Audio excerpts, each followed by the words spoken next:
Pero sí está claro que la presencia de Dios es una en su reino celestial, no que sea diferente, ¿verdad?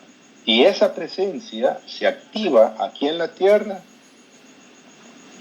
en el Antiguo Testamento, en la nación de Israel, única y exclusivamente.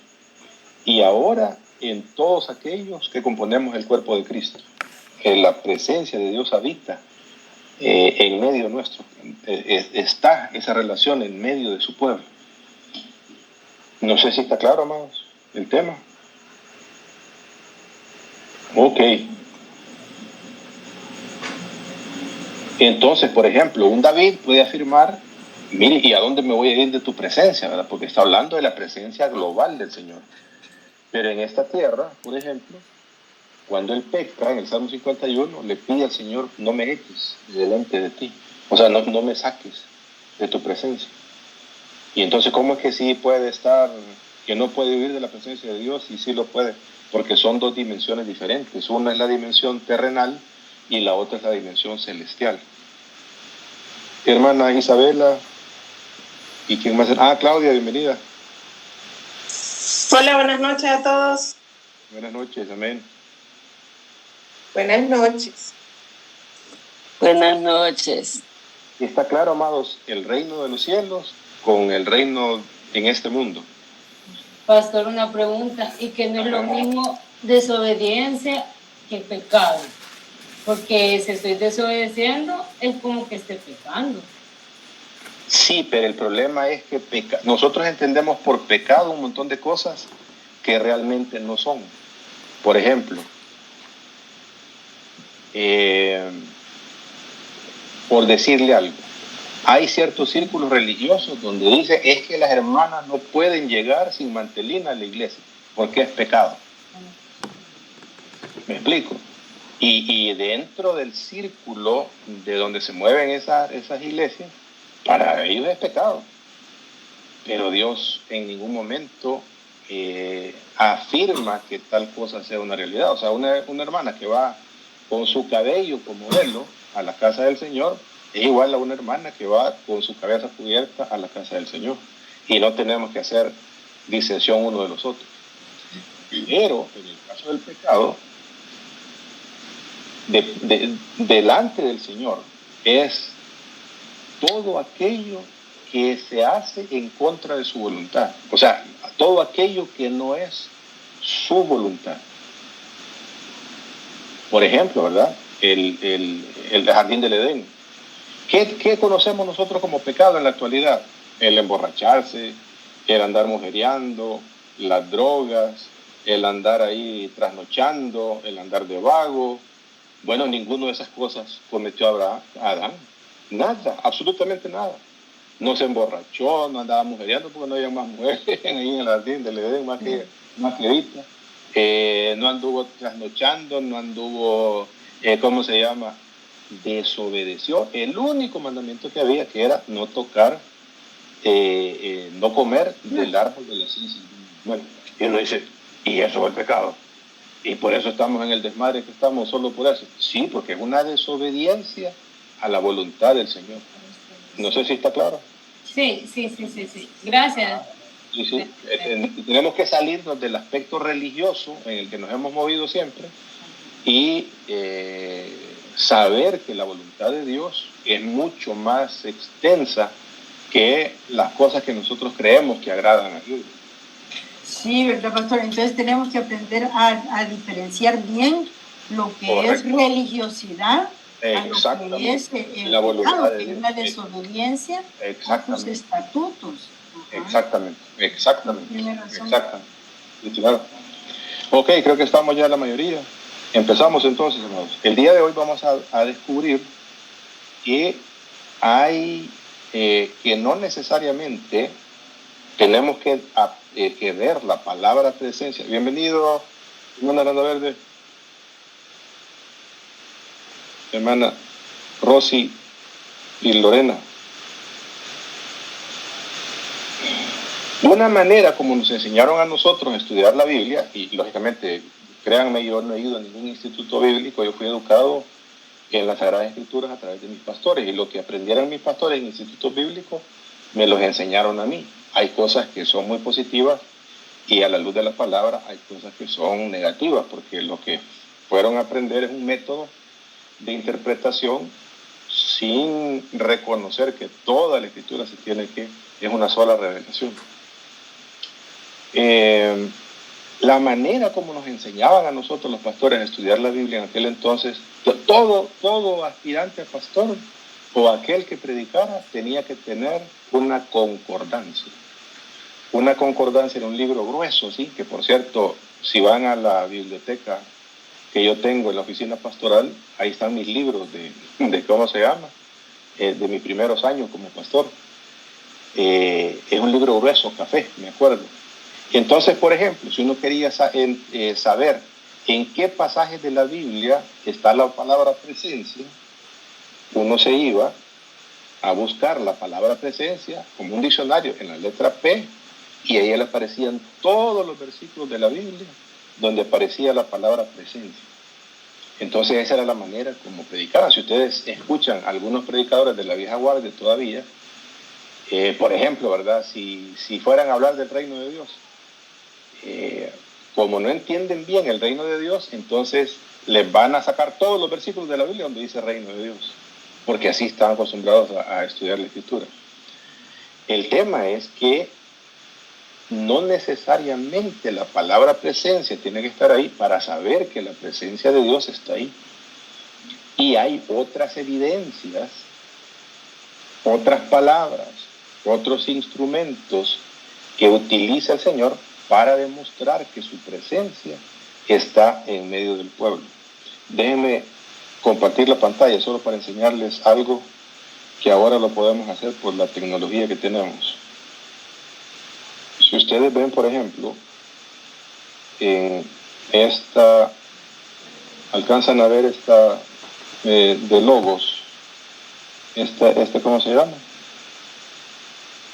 Este círculo. ¿Lo alcanzan a ver, amado? Sí se ve. Ok. La palabra en el original es la palabra presencia. Y lo ven ahí, que está en el original, en el centro de la ¿cómo se llama? El círculo. Si ustedes, cada vez que esa palabra, los traductores la traducen de diferentes maneras. Delante, rostro, presencia, antes, faz, cara, causa de, causa.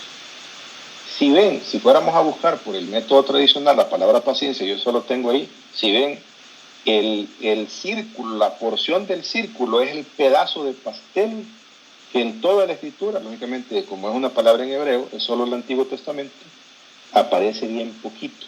La palabra presencia, yo lo tengo seleccionado, ese pedazo de pastel verde. Y si ven, la palabra que más se ocupa para hablar de presencia es delante, que es el círculo celeste. Casi la mitad de las veces en las que se habla o que se entiende que la presencia de Dios está ahí, y no estamos hablando de la presencia de Dios en el cielo, estamos hablando de la presencia de Dios aquí en la tierra, no aparece con la palabra presencia, sino que delante de mí, delante de Jehová, delante de Él, dependiendo del contexto. Y eso es precisamente lo que vamos a estudiar, los lugares en la Escritura donde, aunque no aparece la palabra presencia, sí definitivamente el contexto nos dice que se trata de la presencia de Dios en medio de su pueblo. ¿Estamos claros lo que vamos a estudiar esta noche, hermanos? Amén. Ok, vamos entonces. Por eso le puse el título Manifestaciones de su presencia. Vayamos y veamos la importancia que tiene esto para que cuando vayamos, ya tenemos el conocimiento para que cuando vamos al Antiguo Testamento conozcamos el gran contexto de lo que estamos leyendo. ¿Cuál es ese gran contexto? El deseo del corazón de Dios de establecer su reino en este mundo, toda la tierra, es lo que será, es la promesa del Señor, será todo su reino, así como lo es en los cielos, será también aquí en la tierra. Así termina la revelación de la Escritura. Segundo, han habido 3 rebeliones de seres celestiales en contubernio con seres humanos que han estorbado ese deseo del corazón de Dios.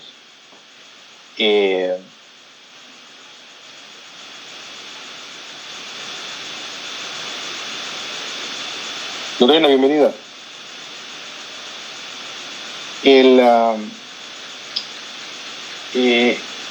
A raíz de que el Señor quiso arengar, y eso es lo que el Señor hace desde Génesis 4, de Génesis 3, que expulsa al ser humano del jardín del Edén, hasta el capítulo 11 el Señor está arengando directamente con la humanidad. Pero llega un punto que es tanta la maldad, y entiéndase por maldad en ese contexto la violencia que se había exacerbado tanto, que el Señor tiene que ponerle fin a la humanidad y dejar solamente a 8 personas para comenzar borrón y cuenta nueva con la vida de Noé. Después que sale Noé del arca, está el deseo de Dios de que los seres humanos se poblen todo el planeta, se multipliquen, y los seres humanos hacen precisamente lo contrario de lo que el Señor quiere para el ser humano, y terminan haciendo una torre para juntarse todos ellos. Y a partir de ahí, de lo que hemos estudiado, el Señor se desentiende de todas las naciones y asigna a estos seres celestiales de alto rango, bajo su rango, por supuesto, bajo su autoridad, a las naciones, a las 70 naciones que en ese momento existen. Esos seres celestiales terminan rebelándose en contra del Señor y son lo que se conoce en la Escritura como los dioses de las naciones. Ese es el gran contexto en el que debemos saber. El reino de Dios, en todo ese contexto, es única y exclusivamente donde la presencia de Dios habita literalmente en este planeta, en esta tierra. Llámese campamento, cuando Israel va camino al desierto, está el tabernáculo, que es la casa del Señor, y todo desde la casa del Señor y todo el campo es nada más el reino del Señor, porque su presencia está ahí. Luego, en la tierra prometida, solamente la frontera de Israel es el reino del Señor. Así Siria, Líbano, los fenicios al norte, Egipto al sur, ninguno de esos es, ¿cómo se llama? Esas naciones están sujetas a otros dioses. Ahí no reina el Señor. Es más, por ejemplo, ustedes se acordarán de la historia de Jonás, maestros de escuela dominical. ¿Qué es lo que quiere hacer Jonás? Con irse de Israel a Tarsis. Y lo dice la Escritura claramente, dice que era alejarse de la presencia del Señor. ¿Por qué? Porque la presencia del Señor estaba circunscrita única y exclusivamente al territorio de Israel. Por eso Naamán, cuando viene y es sanado por el profeta, le pide al profeta llevar tierra de Israel, porque él quiere establecer de una manera literal en su casa, llevarse de la tierra de Israel, porque ahí está la presencia de Dios, llevársela para la casa de él, para que en su intimidad él le rinda adoración al Dios de Israel. Entonces la tierra es sumamente importante en el reino del Señor. ¿Estamos hasta acá, amados? Muy bien, leamos el primer versículo de esto como base para ver las diferentes manifestaciones de la presencia de Dios. Aquí le está diciendo el Señor a Moisés lo que va a hacer. Dice lo siguiente: he aquí, le dice, yo envío mi ángel, y aquí la Reina Valera hace un buen trabajo poner ángel con A mayúscula, porque no se trata de un ángel cualquiera, delante de ti, para que te guarde en el camino y te introduzca en el lugar que yo he preparado. Es lo que tenían que bregar en el desierto hasta quedar establecidos en la tierra prometida. Y aquí es donde sabemos que no se trata de cualquier tipo de ángel. Guárdate, le dice a Moisés, delante de él. Y aquí tenemos otra noción. Delante significa no arriba de ti. Como esas películas, ¿verdad? ¿Se acuerdan? Las películas que salían antes de la Biblia, donde Dios le hablaba a los seres humanos, que se miraban unos rayos que salían ¿cómo se llama? De las nubes, y le decía a Noé, prepárate un arca, y nos hemos quedado con ese concepto, ¿va? Que Dios habla de arriba para abajo. No, delante. ¿Qué significa delante? En tu cara, frente a frente. Guárdate delante de él. ¿Por qué? Porque el ángel de Jehová está delante de ti. Y oye su voz. No le seas rebelde, porque él no perdonará vuestra rebelión, porque mi nombre está en él. El que el nombre de Dios esté en este ángel quiere decir que la esencia divina esté en este ángel. ¿Y quién es este ángel? El ángel de Jehová en el Antiguo Testamento, el Cristo, el Mesías, antes de venir en carne a este mundo. En ninguna parte de estos pasajes se habla de presencia, pero debemos saber que la presencia de este ángel es la presencia de Dios, no en los cielos, sino viviendo en medio de su pueblo. ¿Estamos hasta aquí, hermanos? Hola, hola. Amén. ¿Está claro? Muy bien.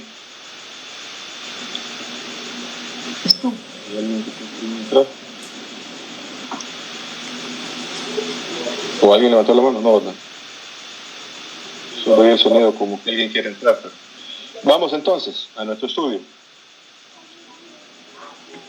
Cuando habla la Escritura de columna de nube de día y columna de fuego de noche, está hablando precisamente de la presencia del Señor en medio del pueblo de Israel. Dice Éxodo 13:21. Y Jehová iba delante de ellos de día en una columna de nube para guiarlos, delante de ellos, no arriba, delante de ellos, para guiarlos por el camino, y de noche en una columna de fuego para alumbrarles, a fin de que anduviesen de día y de noche. En ningún lugar dice presencia, pero debemos entender que la columna de nube y la columna de fuego son la viva presencia de Dios, incluso antes de que hubiera un tabernáculo, porque el tabernáculo se construye casi un año después, cuando llegan a Sinaí. Esto es cuando están recién salidos de la tierra de Egipto. Hay un hermano que tiene el micrófono abierto, porfa, si lo puede apagar.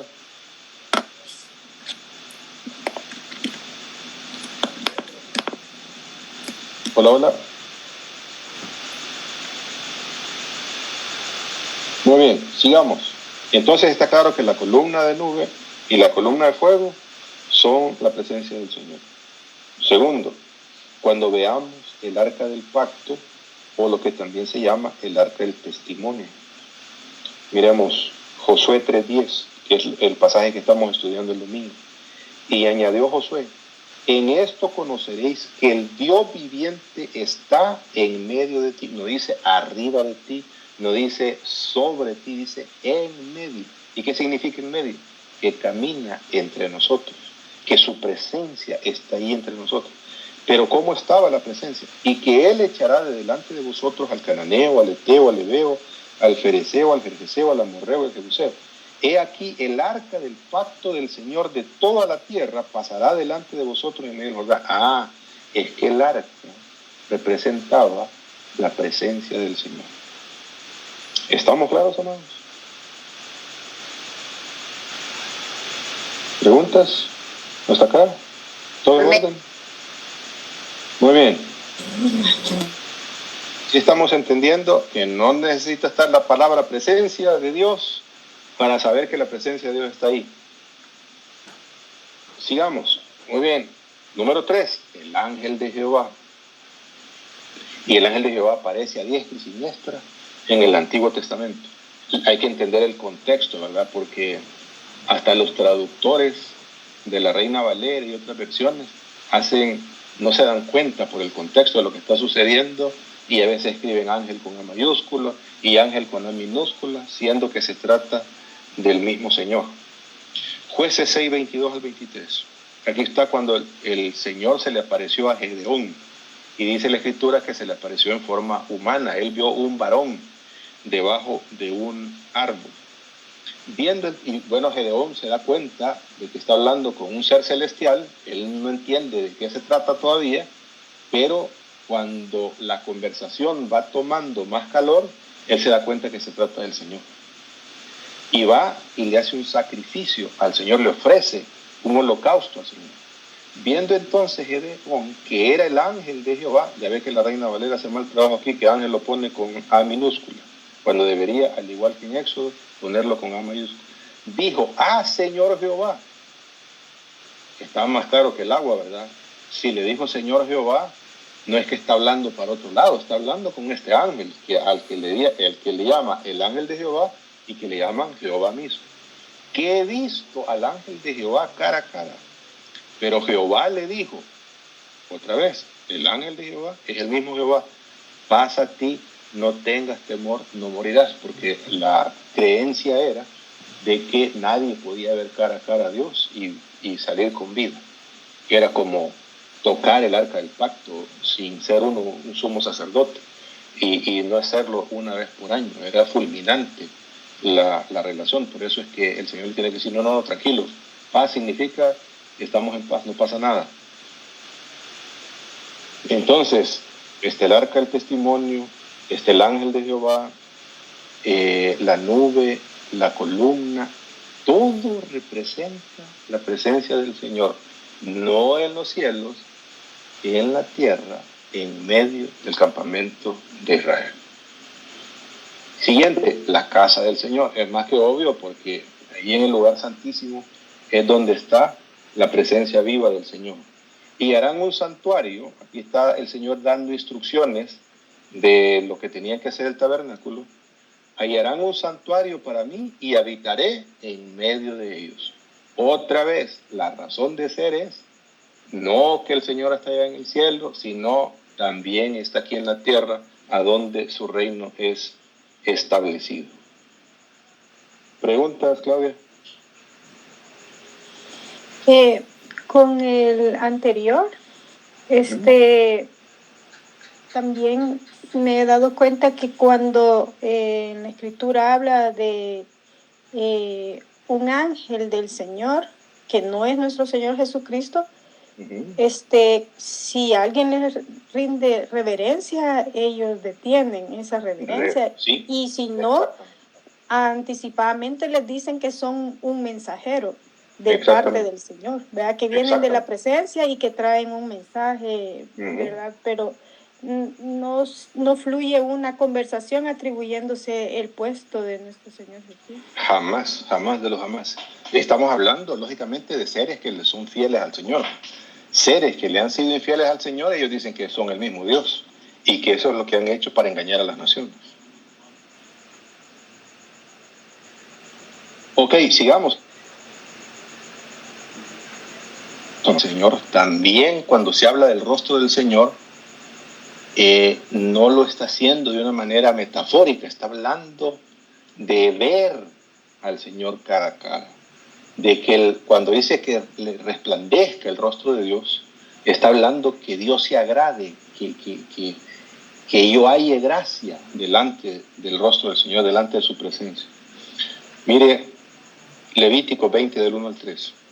Habló Jehová a Moisés diciendo, dirás asimismo a los hijos de Israel, cualquier varón de los hijos de Israel o de los extranjeros que moran en Israel, que ofreciere a alguno sus hijos a Moloc. Moloc es un dios de los cananitas, de la tierra que conquistaron, que conquistaron, ¿cómo se llama? Josué y el pueblo de Israel. El problema es que la adoración a Moloc, usted la va a ver hasta en los tiempos del rey Ezequías, más allá todavía de David, ya casi llegando a ¿cómo se llama? A la expulsión que hace el Señor de los reinos del norte y del sur, al norte por Asiria y al sur a Babilonia.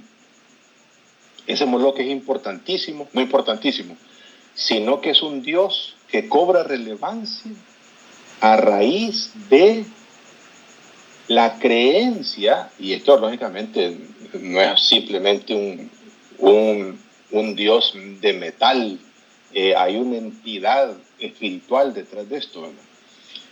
Y eso es lo que está reclamando el Señor.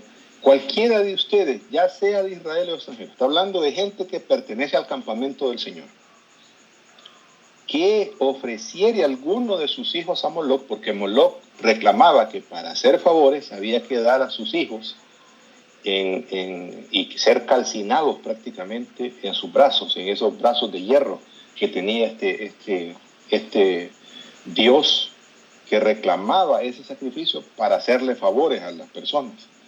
De seguro morirá. El pueblo de la tierra lo apedreará. Está hablando de mi campamento, se tiene que salir y se tiene que morir. Y yo pondré mi rostro, el rostro de Dios puede estar a favor o puede estar en contra el tal varón. Y lo cortaré de entre su pueblo, por cuanto dio de sus hijos a Moloc, contaminando mi santuario y profanando mi santo nombre. Aquí es donde está el problema. ¿Por qué contamina el santuario? Porque en Ciudad Gótica solo puede haber un Batman. En el reino del Señor solo puede haber un rey, que es nuestro Señor. Nada más. Aquí no hay cabida para 2, para 3, para 4. Solamente el Señor es el Rey de Reyes y Señor de Señores en su reino. ¿Preguntas, amados?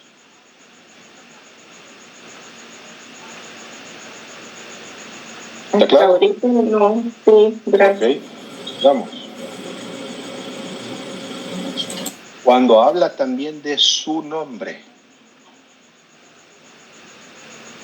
se han fijado, por ejemplo, que Dios siempre que habla, los escritores en algunos casos hablan como de parte de ellos, pero especialmente en el libro de los Salmos, ¿cómo se llama? Habla el Señor y habla y dice, por amor a mi nombre, su nombre. ¿Qué significa su nombre en el contexto del Antiguo Testamento? Significa su presencia, porque en su nombre está su dignidad, está su majestad, su gloria, está intrínsecamente relacionado con el nombre del Señor. Y el nombre significa su presencia. Veámoslo en algunos pasajes. Primera de Reyes 5:5. Yo, por tanto, he determinado ahora edificar casa, este es Salomón hablando, casa al nombre de Jehová, mi Dios. Mire que dice el nombre. ¿Y qué es lo que estaba en la casa del Señor? Su presencia. Entonces, aquí nombre y presencia es exactamente lo mismo. Según lo que Jehová habló a David mi padre, diciendo, tu hijo, a quien yo pondré en lugar tuyo en tu trono, él edificará casa a mi nombre. ¿Está claro que se trata de su presencia, hermanos? ¿Ese nombre? ¿Hola? Miremos un pasaje que lo ocupamos a cada rato y nos quedamos, porque no lo entendemos, en la magnitud de la bendición, de lo que significa. Miremos esta bendición sacerdotal. Aquí le dice el Señor a Moisés que le diga a los sacerdotes, a Aarón y a los sacerdotes, que bendigan con esta bendición al pueblo. Y todos sabemos este pasaje, ¿verdad? Jehová te bendiga y te guarde. Jehová haga resplandecer su rostro sobre ti y tenga de ti misericordia. Jehová alce sobre ti su rostro y ponga en ti paz. Y hasta ahí lo dejamos. El 27, sabiendo que su nombre, su presencia, mire lo que significa. Y pondrán mi nombre sobre los hijos de Israel. Mire que hay algo glorioso. Y entendamos. La bendición sacerdotal se da, no iba el sacerdote ahí casa por casa, ¿verdad? El Señor te bendiga, se da congregacionalmente. Pero no nos quedamos en la iglesia per secular seculorum, ¿verdad? Cada quien, después del servicio, sale cada quien a sus quehaceres. Pero esa bendición, lo que hace, la promesa que Dios hace es, si los sacerdotes bendicen hacia el pueblo, que su nombre, su presencia, estará sobre el pueblo. Y dice, y porque mi presencia está sobre ellos, yo me encargaré de que esa bendición sacerdotal sea una realidad. ¿Estamos, hermanos? ¿Comprendemos mejor la bendición sacerdotal? ¿No hay preguntas? Amén. Ok. Muy bien, sigamos. El Monte Santo. Bueno, ¿y por qué se habla de un Monte Santo? ¿Cuál es la razón de ser del Monte Santo? Y veamos el contexto, hermanos, el contexto cultural en el que se escriben las Sagradas Escrituras. Todo ser espiritual, todos, absolutamente todos los seres espirituales que se revelan al ser humano como dioses, se revelan desde un monte, no se revelan en la planicie. ¿Por qué no se revelan en la planicie? Porque ellos quieren separarse de los seres humanos, no se pueden mezclar entre los seres humanos. Por eso oyen ustedes, por ejemplo, los griegos decían que los dioses vivían en el Olimpo. El Olimpo es un monte, que ahí estaban los dioses. Bueno, la realidad bíblica es que es exactamente eso. O sea, lo de la cultura, que nosotros pensamos que se trata nada más de cómo se llama, cómo le llaman, no leyenda, sino, se me ha ido el nombre. Mitología. Mitología, exactamente esa es la palabra. Pues la Biblia nos da la razón de las creencias que tienen esos seres humanos, esas otras culturas que no son culturas bíblicas. Vemos, por ejemplo, al Señor que en el Edén no es un jardín plano, es un monte santo, el monte de Dios. Encima de ese monte está el templo del Señor. Cuando saca al pueblo de Egipto, bueno, el arca, ¿a dónde quedó? No quedó en lo plano, no quedó abajo, quedó en los montes Ararat, otra vez simulando su presencia para comenzar como un nuevo Edén, comenzar borrón y cuenta nueva con la humanidad. Cuando salen de Egipto, va el Señor y se revela ¿dónde? En la parte plana del monte Sinaí, no, en la cima del monte Sinaí. ¿Por qué? Porque es la habitación del Señor. Ustedes han oído, por ejemplo, el Salmo 121. El Salmo 121 es un salmo de los peregrinos.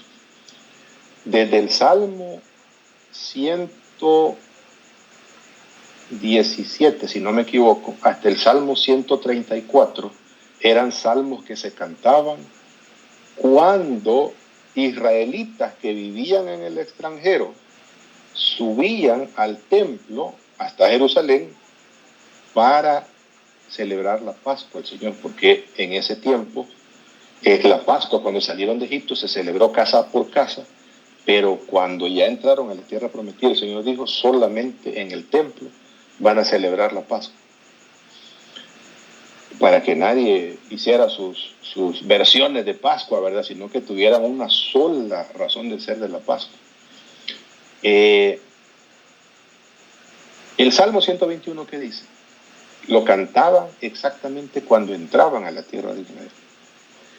Y decían los peregrinos, alzaré mis ojos a los montes. ¿Por qué a los montes? Porque en los montes es donde habitan los dioses.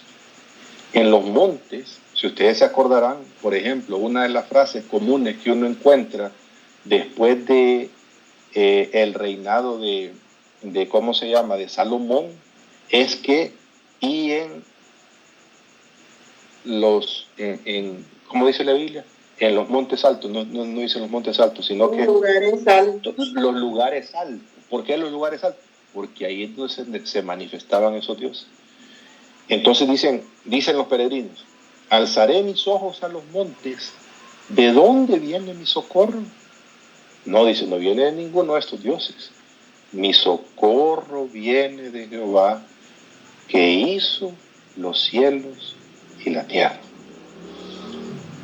El tabernáculo se establecía sobre un monte. El templo, cuando se edificó el templo, fue edificado sobre el monte Moria. ¿Se acuerdan que Abraham con Isaac tuvieron que subirlo al monte de Dios. En el monte de Dios será provisto. Eso significa Jehová Jireh, porque está en su monte santo. Entonces, cuando la Biblia habla del monte santo, habla de su templo o de su tabernáculo. Miremos un pasaje. Salmo 15:1. Jehová, ¿quién habitará en tu tabernáculo? Está hablando del tabernáculo. ¿Quién morará en tu monte santo? Está hablando del monte donde está el templo o el tabernáculo que alberga la presencia del Dios creador de los cielos y de la tierra. Entonces el monte santo es también un sinónimo de su presencia. ¿Estamos hasta aquí, amados? Preguntas, hay preguntas.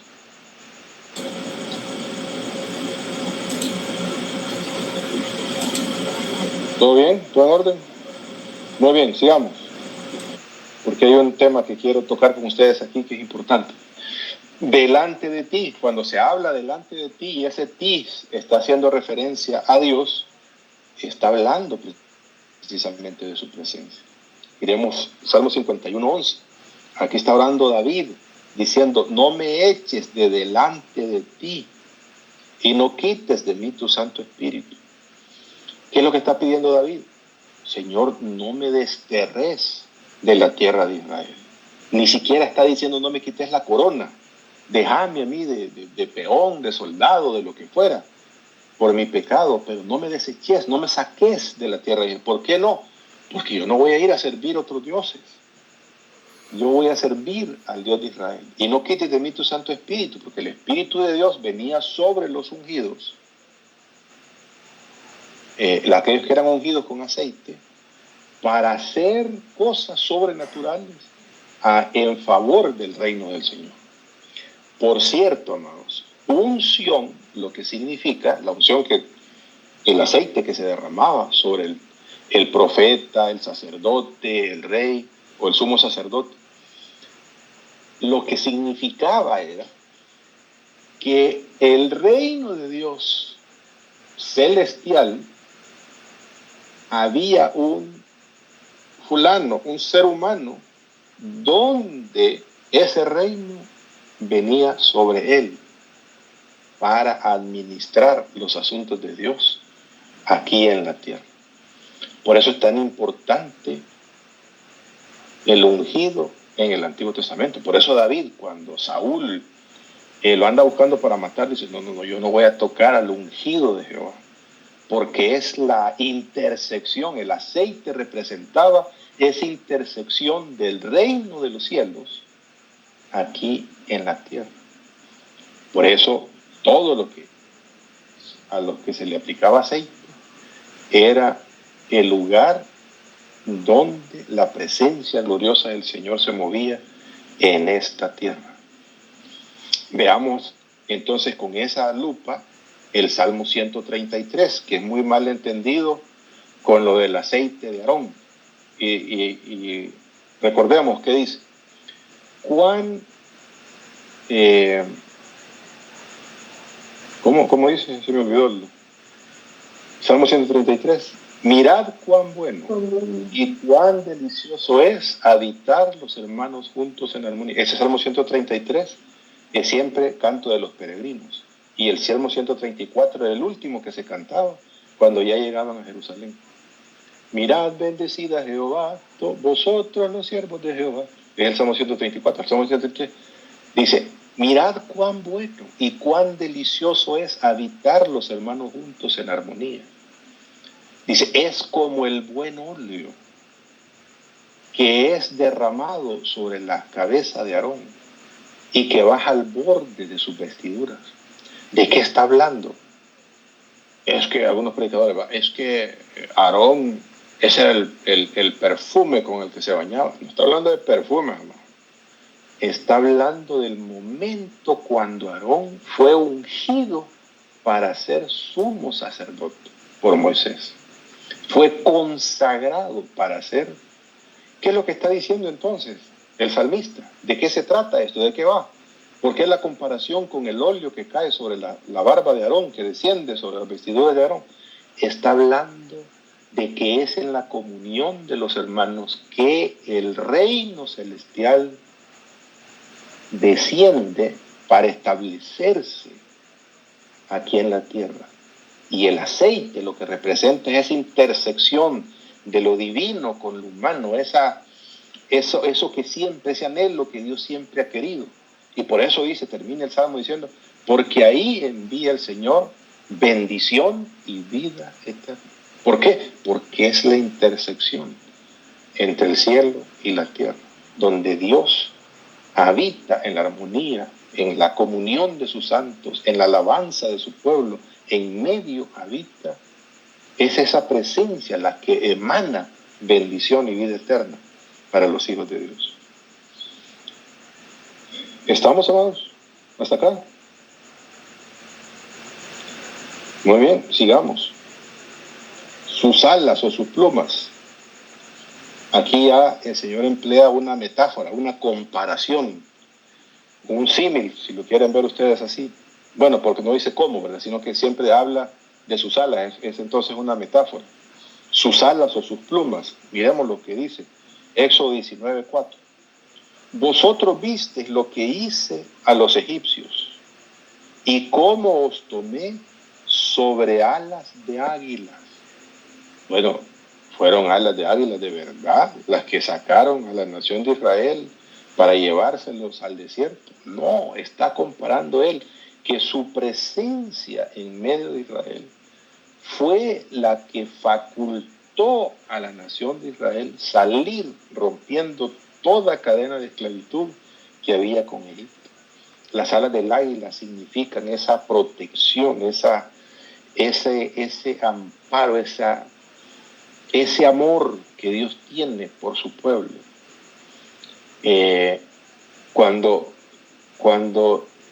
escuchen nuevamente al Señor en el Monte de los Olivos, lo habla con un profundo dolor. Y le dice, oh Jerusalén, que matas a los profetas y a los que te son enviados. ¿Cuántas veces quise recogerte como la gallina recoge a sus polluelos? ¿Cuántas veces quise ampararte bajo mi presencia? ¿Cuánto quise protegerte? ¿Cuánto quise amarte? ¿Cuánto quise bendecir? ¿Cuánto quise revelarme a ti para glorificar mi nombre y para que sirvieras de bendición a otras naciones? Pero no quisiste. Está hablando de ese amor genuino que tiene Dios por su pueblo. Hay un pastor que dice que él entendió esto hasta que el suegro casi que lo obligó a trabajar en la granja que él tenía allá en Estados Unidos. Y vio, dice, que se les quemó una de las bodegas que tenían ahí, y como una gallina prefirió ser quemada antes de soltar al polluelo que tenía bajo sus alas.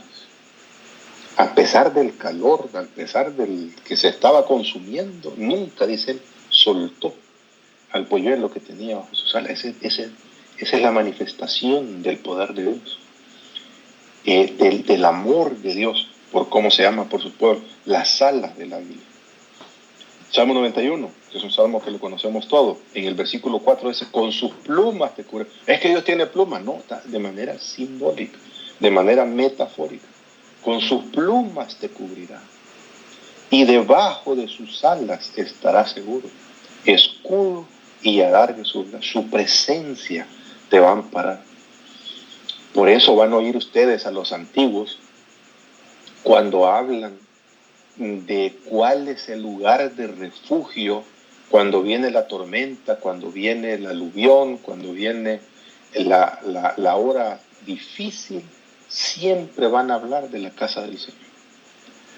Siempre van a anhelar la casa del Señor. Es más, si ustedes se acordarán de Daniel, que ya está exiliado en ¿cómo se llama? Dice la Escritura que él abría las ventanas de su habitación y oraba en dirección a Jerusalén. ¿Por qué oraba en dirección a Jerusalén? Porque ya no había templo ni nada. Porque recordaba que la presencia gloriosa del Señor estuvo en ese lugar. Ya no estaba en los tiempos de Daniel, pero él alzaba sus manos hacia el santuario.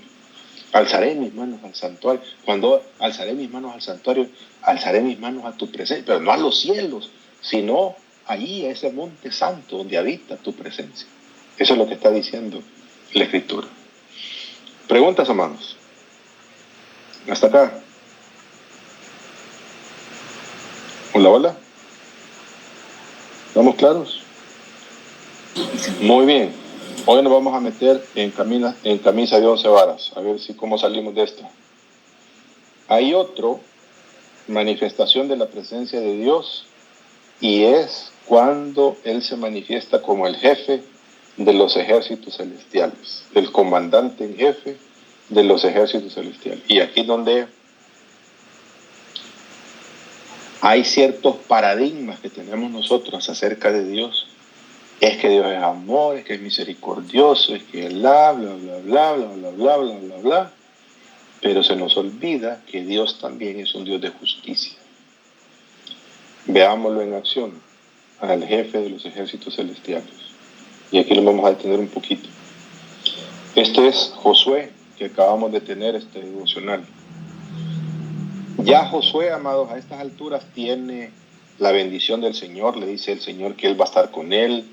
Él tiene una misión, ya tiene la estrategia de parte de Dios para derrotar a Jericó. Pero la noche antes de enfrentarse a la realidad del Jericó, sucede lo que vamos a leer ahorita. Estando Josué cerca de Jericó, alzó sus ojos y vio a un varón, otra vez varón, como que si fuera de carne y hueso, que estaba delante de él, no estaba en el cielo, está delante de él, que los pies de ese varón están en la tierra, el cual tenía una espada desenvainada en su mano. ¿Cuándo tiene alguien una espada desenvainada? No cuando se va a dormir, no cuando está de vacaciones, cuando está listo para la batalla. Y Josué, yendo hacia él, porque nunca lo había visto, le dijo: ¿eres tú de los nuestros o de nuestros enemigos? En otras palabras, ¿sos un guerrero de Jericó o sos un guerrero de Israel? Él respondió: no. O sea, no, ni de Israel, ni de ¿cómo se llama? O en otras palabras, yo no pertenezco a este mundo material. No les. Más como príncipe del ejército de Jehová. El Señor tiene un ejército. ¿Y quiénes son los reinos que tienen ejército? Los que están en guerra o tienen... Estados Unidos no tiene soldados para darle trabajo a un montón de gente. Tiene soldados porque cuando le toca sonarse la matraca hay que ponerse los guantes. Y aquí usted puede empezar a entender que en esta batalla de Jericó hay que ver entre líneas que hay un poder de las tinieblas a las que este comandante en jefe, porque si es jefe de los ejércitos del Señor, pues nadie es jefe solito, ¿verdad? Yo soy el coronel tal, ¿y de qué ejército? No tengo ningún ejército. No, él tiene súbditos a su cargo que son guerreros espirituales. En otras palabras, aquí no solamente la batalla se va a librar en el plano material, sino que también se va a librar en el plano espiritual. Es que esa parte se nos olvida. Y se nos olvida que hasta en las batallas nuestras, hasta en los desafíos nuestros, la guerra se libra primero espiritualmente y después en el plano material. Así es siempre. No hay manera de cambiar esto en toda la Escritura. Decir lo contrario es que primero en el plano material y después lo espiritual. No, lo espiritual es primero y después lo material. Por eso ya está la mesa servida para Josué. ¿Y cuál es la razón de que le salga el comandante en jefe? Es que aquí hay prioridades, hijo. Aquí no solamente es sonarse la matraca en el plano humano, aquí hay una guerra espiritual. ¿Por qué? Porque Jericó está bajo la influencia de otros dioses. Todo lo que hay en Jericó es un anatema, eso quiere decir que es maldito de Dios, quiere decir que no es parte del reino de Dios, pero que al conquistarlo va a formar parte del reino del Señor. Y mire quién es este príncipe del ejército de Jehová. Como príncipe del ejército de Jehová ha venido ahora. En otras palabras, yo no solamente tengo esta función, ¿verdad? Ahorita el casco que me estoy poniendo es de que nos sonemos la matraca. En otras ocasiones voy a aparecer de otra manera, pero en esta ocasión me presento. A Gedeón se le presentó como un varón, sin vestiduras de guerra. Aquí no, aquí se está presentando como un guerrero, con la espada desenvainada. Entonces Josué, postrándose sobre su rostro en tierra, le adoró.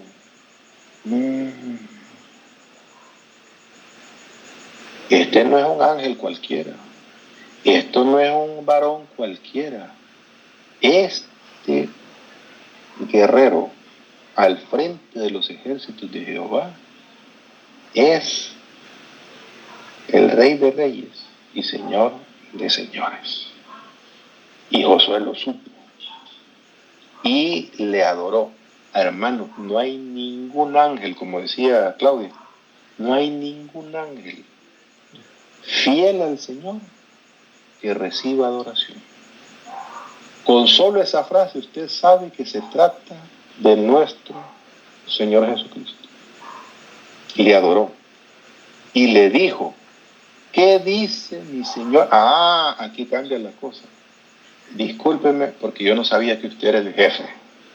Pensaba que yo era el jefe. Pero aquí hay alguien que tiene toda autoridad por encima de mí. ¿Qué dice mi Señor a su siervo? Ya yo dejé de ser el general, ahora sé que hay un general por encima de mí.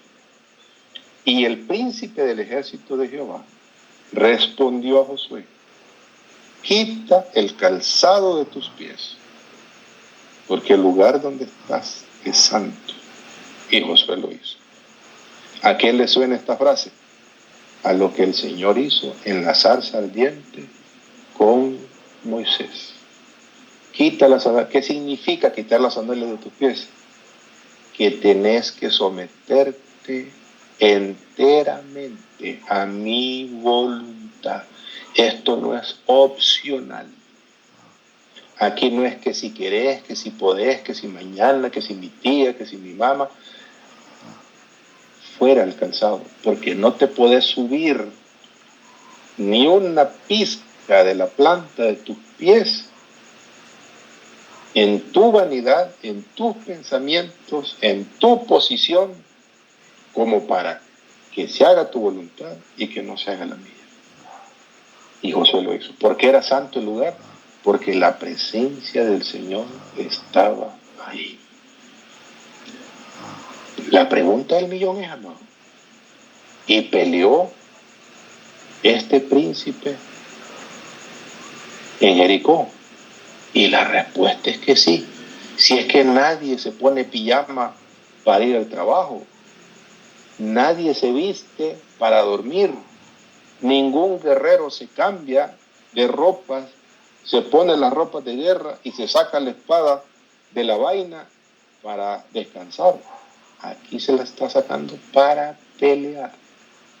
Y pelear significaba matar gente. Y aquí es donde empieza, sí.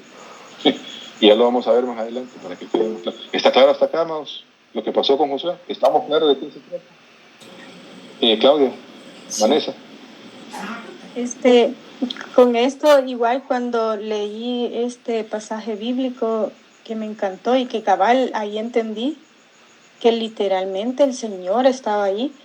Y es que en repetidas ocasiones, cuando el Señor le habla al pueblo, más adelante, siempre él dice que yo saqué delante de ti derroté a todos estos reyes, dice. O sea, que es el Correcto. Señor en medio de, que estuvo allí, ¿verdad? Peleando. Ajá.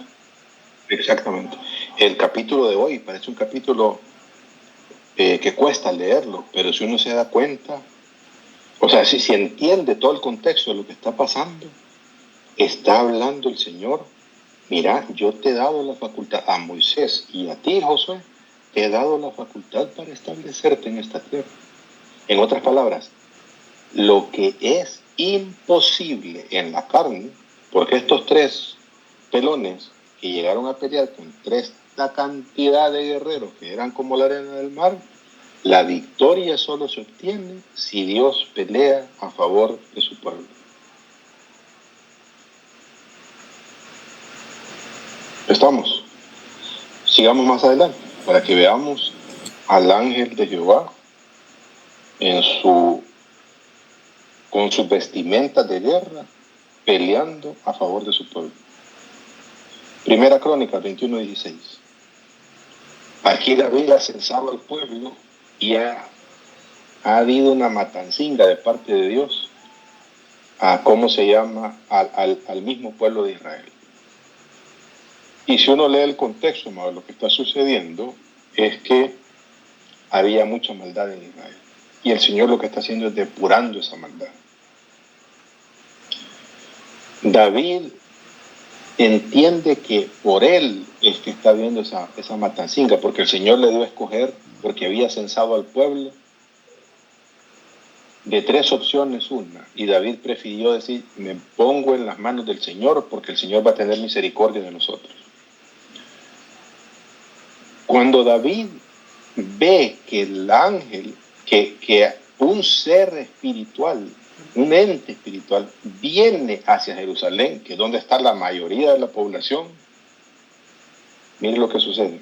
Y alzando David sus ojos, vio al ángel de Jehová, el mismo ángel de Jehová, de la zarza ardiendo, el mismo ángel de Jehová, que se le aparece a Gedeón, el mismo ángel de Jehová, que guió a Israel en el desierto, el mismo ángel de Jehová que acabamos de ver en ¿cómo se llama? Con sus uniformes de fuga, ¿cómo le llaman los militares? De militar, de guerra. Este mismo ángel de Jehová, que estaba entre el cielo y la tierra con una espada desnuda. ¿Qué es una espada desnuda? Una espada que no esté en su vaina. Es una espada que está sacada. Nadie saca el corvo, la espada, para echarse unas vacaciones. Saca la espada para pelear. En su mano, extendida contra Jerusalén.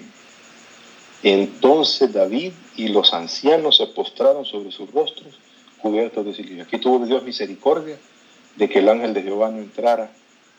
Pero está viendo usted, el ángel de Jehová. Es que el Señor Jesucristo es misericordioso. Que es todo amor y que paz y misericordia. Ese Dios no ha cambiado, amado. El Señor, dice la Escritura, que es el mismo de ayer, de hoy y de siempre. No ha cambiado. No lo malentendamos al Señor. Cuando se trata de depurar su campamento, acciona. Cuando se trata de defender su campamento, su pueblo, acciona como guerrero. Y aquí hubieron consecuencias, vidas que se perdieron. Al igual que en Jericó. Sigamos, porque no termina ahí. Aquí es donde el Señor está hablándole acerca de la Pascua, dando instrucciones de la Pascua, porque falta el último juicio, que es la matanza de los primogénitos en Egipto. Y dice el Señor, este es el Señor, dice, el cordero, la sangre, pónganle en los dinteles. Entonces, pues yo, no a nadie más, yo pasaré aquella noche por la tierra de Egipto y heriré, no está diciendo voy a mandar a herir, no voy a mandar que pasen, yo heriré a todo primogénito en la tierra de Egipto. así de hombres como de las bestias, y ejecutaré mis juicios en todos los dioses de Egipto. Y sería ridículo el Señor decir que va a luchar contra los dioses de Egipto si los dioses de Egipto fueran nada más palos, estatuas, monumentos. Está hablando de seres espirituales. ¿Por qué la matanza de los primogénitos? Porque está haciendo justicia a lo que Faraón quiso hacer con Israel, mandando a matar a todos los primogénitos cuando comienza la historia de Éxodo, estando Israel ya de esclavos en Egipto. El Señor está cobrando venganza de su pueblo. Y mire quién firma, yo Jehová. Sigamos en el versículo 23, siempre el capítulo 12. Porque Jehová pasará hiriendo a los egipcios. ¿Quién cree usted que está de comandante en jefe de herir a los egipcios? El mismo ángel de Jehová, con la espada desenvainada, que se le apareció a Gedeón. El mismo ángel de Jehová, que mató ese montón de miles de israelitas por la perversión que se había levantado en Israel. Este es el mismo ángel de Jehová, Jehová mismo, pasando por Egipto, dando el golpe final para liberar al pueblo. Y cuando vea la sangre en el dintel y en los dos postes, pasará Jehová aquella puerta y no dejará entrar al heridor en vuestras casas para herir. ¿Está claro, Sacama? Que el Señor también es varón de guerra. Sigamos, porque no es la única vez que se habla de esto. Las únicas veces que se habla de esto. Éxodo 12:29. Y aquí es donde, en el capítulo 12, en los primeros versículos, está el Señor diciendo lo que va a hacer. Aquí ya va a suceder lo que va a suceder. Y aconteció que a la medianoche, Jehová hirió a todo primogénito en la tierra de Egipto, desde el primogénito de Faraón, que se sentaba sobre su trono, hasta el primogénito del cautivo, que estaba en la cárcel, y todo primogénito de los animales. Aquí es la ejecución. Y si se fijan, cuando lo dice y cuando lo hace, no habla, yo voy a mandar a mí, no, yo heriré a los primogénitos de Egipto.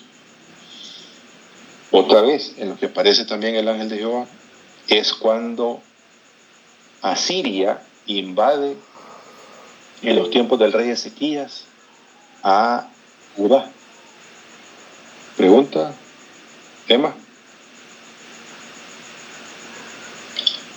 Hola, Emma. Pregunta. ¿Tienes levantada la mano? Perdón. Sí, ese herir no es literal, ¿verdad? No, está hablando de matar. Por eso, con plaga, con peste o lo que sea. Yo creo que ¿cómo se llama?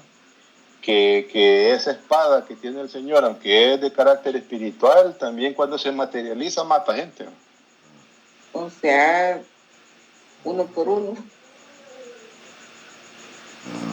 Lo que pasa es que debemos entender que el Señor es el jefe del ejército.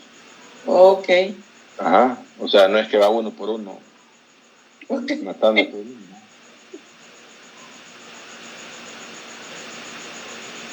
Sigamos.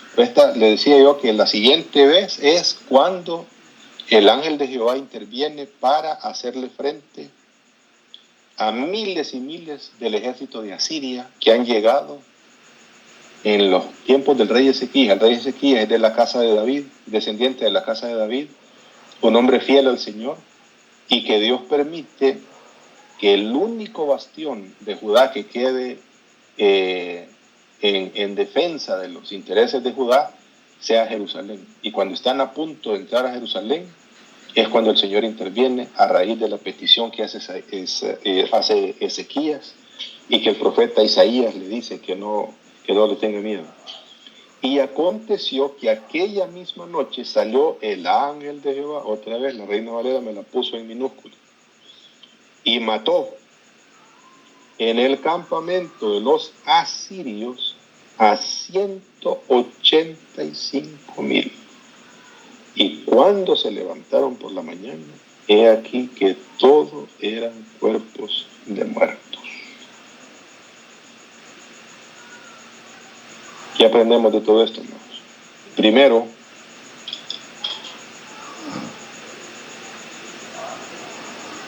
que la presencia de Dios es un privilegio, pero también es una gran responsabilidad. Privilegio en el sentido de que Él trae estabilidad, trae paz, trae bendición, trae seguridad. Todo buena dádiva y todo perfecto procede de nuestro Padre Celestial, de su presencia en medio nuestro. Pero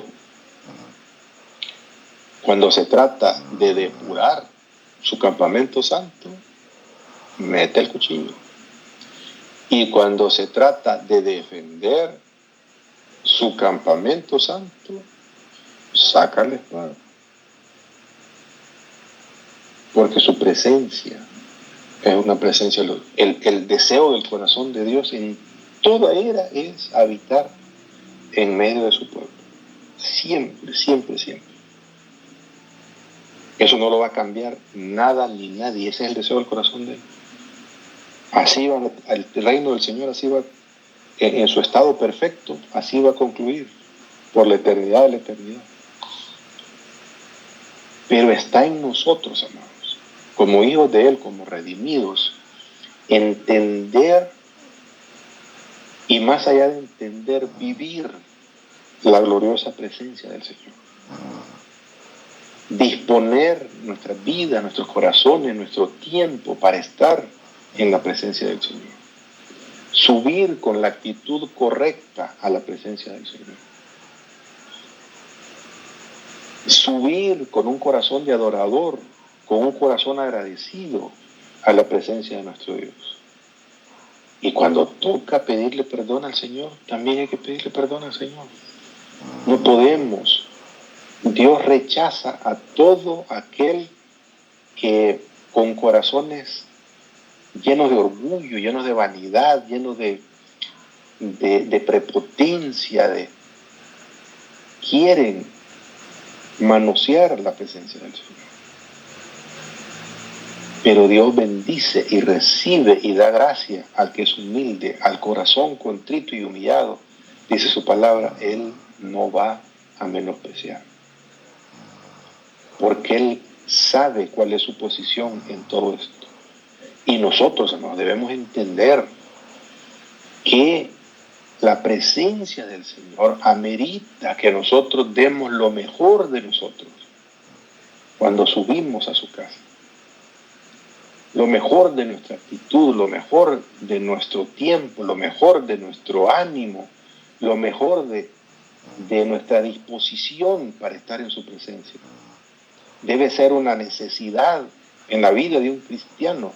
Lo que pasa es que muy poco se nos ha hablado de esto a lo largo y ancho de la carrera nuestra como cristiana. Vaya, es la esencia de la vida nuestra, porque esa presencia es la que nos llevamos también a nuestras casas, a nuestros lugares de trabajo, a nuestros lugares de estudio, a donde quiera que vayamos, por esa bendición que Dios pone en su casa, para que nosotros podamos ser agentes de bendición para la vida de otras personas, que podamos impactar de una manera positiva a la vida, pero sin conexión a esa. El Señor dice, ustedes, yo soy la vid, dice, Él es ¿cómo se llama?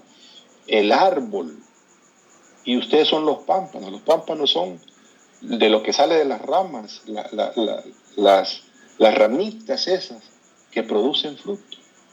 Y dice, separado de mí, dice el Señor, no pueden hacer absolutamente nada. Y necesitamos estar conectados a esa vida. Necesitamos conectarnos a su presencia. Y saber que así como es un privilegio, también es una gran responsabilidad la presencia del Señor. No podemos llegar con una actitud de menosprecio, con una actitud de de cómo se llama, como que si es algún club que entramos, como que entramos al cine, tenemos que llegar con nuestra mejor actitud, sabiendo que el encuentro que tenemos junto con nuestros hermanos es en la gloriosa presencia de nuestro Señor. Amén. ¿Preguntas, amados? Amén, amén.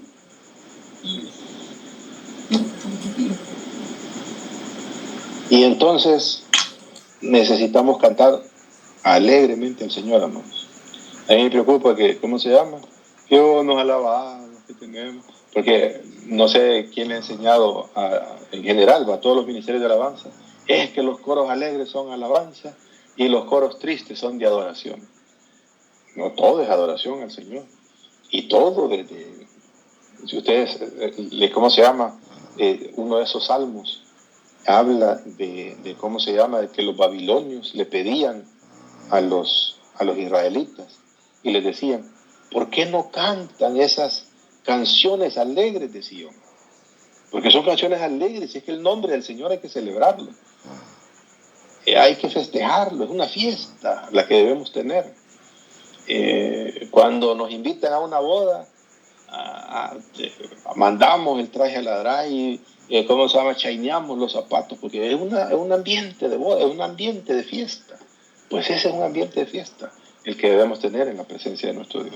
Y esa debe ser la razón de ser nuestra, esa conexión para que la presencia de Dios vaya siempre delante de nosotros, bendiciendo todo lo que hagamos. Amén.